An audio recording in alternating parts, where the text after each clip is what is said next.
Hi dear students, welcome to YouTube channel. இந்த வீடியோல நம்ம பார்க்க போறது கவுன்சிலிங் எப்படி நீங்க வந்து பார்ட்டிசிபேட் பண்ணணும், அதே மாதிரி ஃபர்ஸ்ட் ரவுண்ட்ல இருந்து செகண்ட் ரவுண்ட் எப்படி நீங்க போறது, எப்படி நமக்கு தெரியப்படுத்துவாங்க, அத பத்தி தான் நம்ம டீடைலா பார்க்க போறோம். ஃபர்ஸ்ட் திங் வந்து எடுத்துக்கிட்டீங்கன்னா இந்த கவுன்சிலிங் ஷெட்யூல் வந்து நமக்கு மெயிலோ மெசேஜோ எதுலயுமே வராது. கவுன்சிலிங் எங்க போய் அட்டெண்ட் பண்ணணும் அப்படின்னு சொல்லிட்டு நிறைய ஸ்டூடெண்ட்ஸ் வந்து கேக்குறீங்க. இது வந்து ஆன்லைன் கவுன்சிலிங் தான். சோ நீங்க எங்கேயும் சென்னைக்கோ எங்கேயெல்லாம் போக வேண்டாம். நீங்க ஒண்ணு உங்களுடைய வீட்ல இருந்து லேப்டாப்ல நீங்க வந்து பண்ணலாம். அப்படி இல்ல அப்படின்னா நீங்க கம்ப்யூட்டர் சென்டர்ல போய் என்ன பண்ணலாம்னா கவுன்சிலிங் வந்து அட்டெண்ட் பண்ணலாம். சோ நம்மளுக்கு ரேங்க் லிஸ்டுக்காக வெயிட் பண்ணிட்டு இருக்கோம். ஜூலை 25th அப்படிங்கிற ஒரு அப்டேட் நமக்கு கிடைச்சிருக்கு. 99% நமக்கு வந்து ரேங்க் லிஸ்ட் ஜூலை 25th வந்து ரிலீஸ் பண்ணிடுவாங்க. இந்த ரேங்க் லிஸ்ட் ரிலீஸ் பண்ணதுக்கு அப்புறம் ஒரு 2 வீக்ஸ்க்கு கழிச்சு பாத்தீங்கன்னா நமக்கு இந்த மாதிரி ஒரு கவுன்சிலிங் ஷெட்யூல் வந்து நமக்கு ரிலீஸ் பண்ணுவாங்க. ஃபர்ஸ்ட் ரவுண்டுக்கு வந்து நமக்கு ஷெட்யூல் கொடுப்பாங்க. அதாவது 200 to 160 கட் ஆஃப்ல இருக்கக்கூடிய ஸ்டூடெண்ட்ஸ்க்கு நமக்கு எந்த டேட்ல நீங்க வந்து ரெஜிஸ்ட்ரேஷன் பண்ணணும், சாய்ஸ் ஃபில்லிங் பண்ணணும் அப்படிங்கிற இன்ஃபர்மேஷன் இந்த மாதிரி தெளிவா கொடுத்திருப்பாங்க.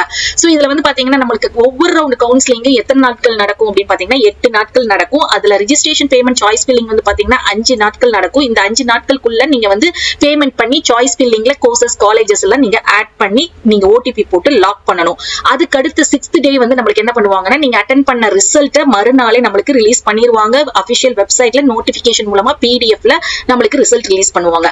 ரிசல்ட் ரிலீஸ் பண்ணதுக்கு அப்புறமா நமக்கு ஒரு அலாட்மெண்ட் ஆர்டரை நீங்க டவுன்லோட் பண்ணி எடுங்க அப்படின்னு சொல்லுவாங்க. அதாவது தனிப்பட்டு இப்ப வந்து நான் அட்டெண்ட் பண்ணிருக்கேன் கவுன்சிலிங் அப்படின்னா நான் அட்டெண்ட் பண்ணதுல எனக்கு என்ன காலேஜ்ல என்ன கோர்ஸ் கிடைச்சிருக்கு அப்படின்னு சொல்லிட்டு நமக்கு ஒரு அலாட்மெண்ட் ஆர்டர் கொடுப்பாங்க. இந்த ஆர்டர் எப்படி நீங்க டவுன்லோட் பண்ணி எடுக்கணும் அப்படின்னு பாத்தீங்கன்னா எப்படி அப்ளிகேஷனுக்கு லாகின் ஐடி பாஸ்வேர்ட் போட்டு நீங்க அப்ளிகேஷன் ஃபார்ம் ஃபில் பண்ணி சப்மிட் பண்ணீங்களோ அதே லாகின் ஐடி பாஸ்வேர்டோட லிங்க் வந்து நமக்கு கவுன்சிலிங்க்கு வந்து திருப்பியும் நோட்டிபிகேஷன் மூலமா தெரியப்படுத்துவாங்க.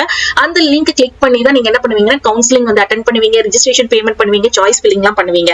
அதே மாதிரி தான் திருப்பி நமக்கு ஒரு புதிய லிங்க் வந்து அதே மாதிரி கொடுப்பாங்க. அந்த லிங்க் கிளிக் பண்ணி உங்களுடைய லாகின் ஐடி பாஸ்வேர்ட் போட்டு நீங்க அலாட்மெண்ட் ஆர்டரை டவுன்லோட் பண்ணி எடுத்துக்கணும். சோ அதுக்கு அடுத்து பாத்தீங்கன்னா நமக்கு ஒரு 1 வீக் டைம் கொடுப்பாங்க. நீங்க காலேஜ்ல போய் உங்களுக்கு டேட் அண்ட் டைம் கொடுத்துருப்பாங்க இந்த மாதிரி.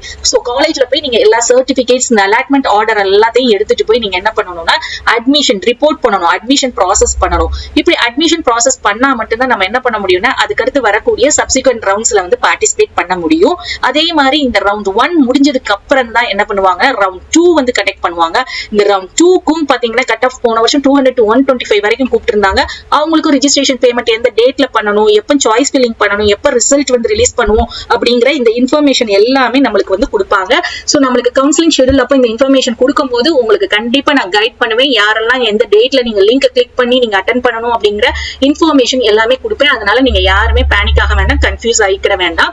இதுல முக்கியமா நமக்கு சில ரூல்ஸ் அண்ட் ரெகுலேஷன்ஸ் இருக்குது. நீங்க ஃபர்ஸ்ட் ரவுண்ட்ல நீங்க பார்ட்டிசிபேட் பண்ண ஸ்டூடெண்ட்ஸ் ரெஜிஸ்ட்ரேஷன் பேமெண்ட் ஃபர்ஸ்ட் 250 பே பண்றீங்க இல்லையா, இந்த 250 பே பண்ணவங்க திருப்பி வரக்கூடிய ரவுண்ட்ஸ்ல யாருமே நீங்க வந்து அமௌண்ட் பே பண்ண வேண்டிய அவசியம் கிடையாது. அதே மாதிரி நீங்க செகண்ட் ரவுண்ட்ல உங்க கட் ஆஃப் இருக்குது, நீங்க இதுல பார்ட்டிசிபேட் பண்ணி 250 ரூபீஸ் பே பண்ணாலுமே நீங்க வந்து அதுக்கடுத்த ரவுண்ட்ல நீங்க பார்ட்டிசிபேட் பண்ணும்போது 250 ரூபீஸ் வந்து பே பண்ண வேண்டிய அவசியம் கிடையாது. Hi dear students, welcome to YouTube channel. கவுன்சிலிங்ல எப்படி நம்ம வந்து பங்கேற்பது, எப்படி பார்ட்டிசிபேட் பண்றது, இப்ப ஃபர்ஸ்ட் ரவுண்ட்ல இருந்து எப்படி செகண்ட் ரவுண்டுக்கு போக முடியும், தேர்ட் ரவுண்டுக்கு போக முடியும், இந்த இன்ஃபர்மேஷன்லாம் எப்படி நம்மளுக்கு வந்து இன்ஃபார்ம் பண்ணுவாங்க, நம்ம எப்படி அதெல்லாம் தெரிஞ்சுக்கிறது, அதை பத்தி தான் நம்ம டீடைலா பார்க்க போறோம். இப்போ நம்ம எல்லாருமே வெயிட் பண்ணிட்டு இருக்கிறது ரேங்க் லிஸ்டுக்காக வெயிட் பண்ணிட்டு இருக்கோம். ரேங்க் லிஸ்ட் வந்து நமக்கு ஜூலை 25th நமக்கு ரிலீஸ் பண்றதுக்கு ஒரு 99% சான்சஸ் வந்து அதிகமாவே இருக்குது. இந்த ரேங்க் லிஸ்ட் ரிலீஸ் பண்ணதுக்கு அப்புறம் ஒரு 2 வீக்ஸ்க்கு கழிச்சு என்ன பண்ணுவாங்க அப்படின்னா கவுன்சிலிங் ஷெட்யூல் அப்படின்னு சொல்லிட்டு நமக்கு ரிலீஸ் பண்ணுவாங்க.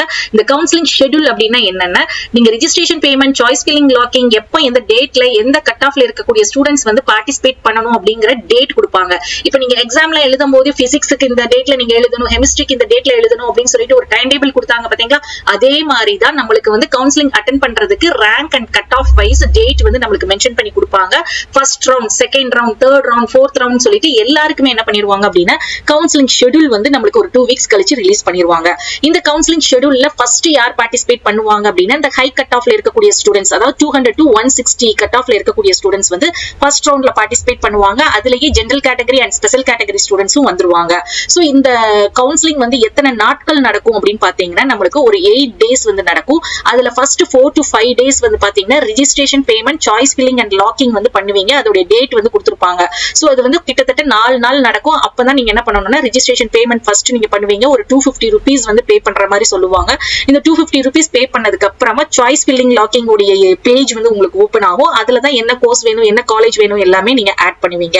சோ இந்த சாய்ஸ் ஃபில்லிங் 4th 4th டே 5th டே முடிஞ்சதுக்கு அப்புறமா ஒரு 6th டே என்ன பண்ணிடுவாங்க அப்படின்னா உங்களுக்கு என்ன கோர்ஸ் என்ன காலேஜ்ல கிடைச்சிருக்கு அப்படிங்கிற ரிசல்ட்டை வந்து நம்மளுக்கு அபிஷியல் நோட்டிபிகேஷன்ல பிடிஎஃப் ரிலீஸ் பண்ணுவாங்க.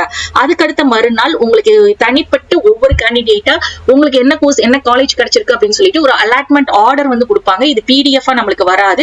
நம்ம என்ன பண்ணணும்னா எப்படி நீங்க அப்ளிகேஷனுக்கு லிங்க் கிளிக் பண்ணி நீங்க வந்து அப்ளை பண்ணீங்களோ, எப்படி கவுன்சிலிங் லிங்க் கிளிக் பண்ணி நீங்க கவுன்சிலிங் அட்டெண்ட் பண்ண போறீங்களோ, சாய்ஸ் ஃபில்லிங் பண்ண போறீங்களோ, அதே மாதிரி தான் உங்களுடைய லாகின் ஐடி பாஸ்வேர்ட் போட்டு இந்த அலாட்மெண்ட் ஆர்டரை வந்து நீங்க டவுன்லோட் பண்ணணும். சோ அதுக்கு அடுத்து பாத்தீங்கன்னா ஒரு வீக் டைம் கொடுப்பாங்க. உங்களுக்கு என்ன கோர்ஸ் என்ன காலேஜ்ல கிடைச்சிருக்கோ அந்த காலேஜ்ல போய் நீங்க என்ன பண்ணணும்னா ஜாயின் பண்ணி ரிப்போர்ட் பண்ணணும். சோ இதுக்குரிய ரூல்ஸ் அண்ட் இன்ஸ்ட்ரக்ஷன்ஸ் எல்லாமே நம்மளுக்கு கொடுத்திருப்பாங்க. சோ ரவுண்ட் 2 எப்படி தெரிய வரும் அப்படின்னு பாத்தீங்கன்னா இங்க நம்மளுக்கு ரிசல்ட் ரிலீஸ் பண்றாங்க இல்லையா, ஃபர்ஸ்ட் ரவுண்டுக்கு 27th ரிலீஸ் பண்ண அதுக்கப்புறம் என்ன பண்ணுவாங்க அப்படின்னா செகண்ட் ரவுண்டுக்கு வந்து நம்மளுக்கு என்ன பண்ணிடுவாங்கன்னா கவுன்சிலிங் வந்து ஸ்டார்ட் பண்ணிடுவாங்க.